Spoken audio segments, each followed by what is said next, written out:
Sous le thème Connecting East Cameroon to Global Investment, le premier East Investment Forum réunit institutions, investisseurs, banques et entrepreneurs autour d'un même objectif, faciliter le financement des projets structurants. Organisé dans le cadre de la Bagofit International Business Week, il entend positionner la région de l'Est comme une destination crédible pour l'investissement.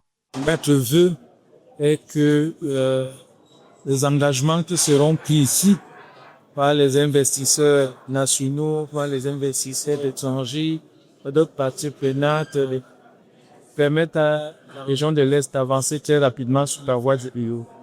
Les travaux ont été marqués par la signature de 2 conventions. La première, entre le Conseil national des chargeurs du Cameroun et le Conseil régional de l'Est, vise à renforcer la logistique et les échanges commerciaux.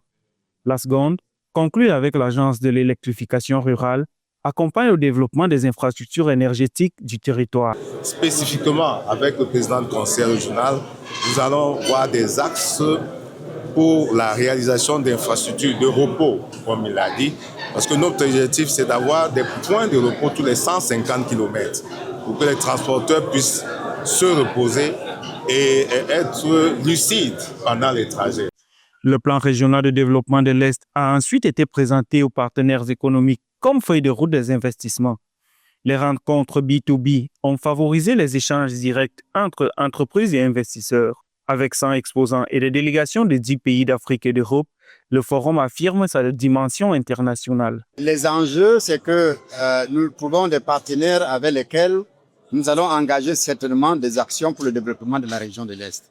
Si je prends le cas de la convention avec le Conseil national des chargeurs du Cameroun, nous allons sans doute développer des points d'arrêt, des points de pause et même, pourquoi pas, des ports secs dans la région de l'Est.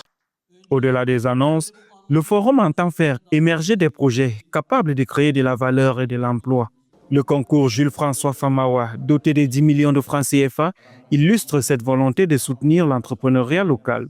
Les organisateurs espèrent ainsi inscrire durablement la région de l'Est sur la carte des investissements en Afrique centrale.